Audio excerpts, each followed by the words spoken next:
Hello friend, પરિતા વેગડ કિચનમાં આપનું સ્વાગત છે। તો આજે તો માહિર કહે કે મમ્મી આજે મારે કશું પ્રોટીન મળે એવું કશું બનાવજે। તો મેં બનાવી મસૂરી દાળ। તો મસૂરી દાળમાં એકદમ બાળકોને પ્રોટીન મળી રહે છે। તો તમે પણ જોઈ શકો છો, એકદમ જોતા જ ખાવાની ઈચ્છા થઈ જાય એવી આપણે મસૂરી દાળ બનાવીશું આજે। તો એના માટે મેં અહીંયા મસૂરીની દાળ લીધી છે। મેં અહીંયા અડધો કપ છે, 3 થી 4 વ્યક્તિ માટે આરામથી થઈ રહેશે। તો એને અહીંયા હું 3 થી 4 પાણીથી વોશ કરી લઈશ અને સરસ રીતે વોશ કરવાનું છે, જેથી એમાં કચરો હોય એ નીકળી જાય।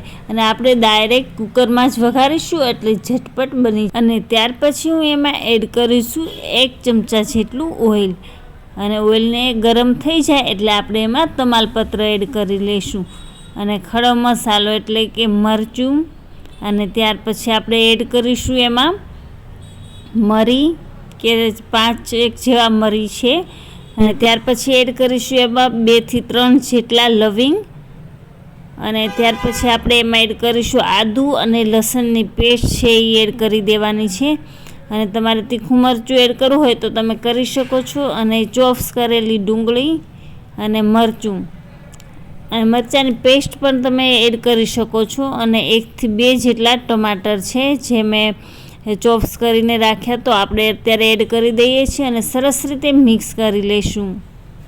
અને એકદમ સરસ રીતે મિક્સ થઈ જાય એટલે આપણે એમાં મસાલા એડ કરીશું। મરચું 1/2 ટેબલ સ્પૂન જેટલું અને 1/2 ટેબલ સ્પૂન જેટલું મીઠું। અને ત્યાર પછી આપણે એમાં એડ કરીશું 1 ટેબલ સ્પૂન જેટલું ધાણા જીરું। એ થોડું વધારે આપણે એડ કરવાનું છે જેનો ટેસ્ટ સરસ આવે છે। અને 1/2 ટેબલ સ્પૂન જેટલી હળદર એડ કરીશું અને એને એકદમ સરસ રીતે મિક્સ કરી લઈશું। તમે જોઈ શકો છો કે કલર બહુ જ સરસ આવી ગયો છે। અને ત્યાર પછી આપણે એમાં એડ કરીશું જીરું।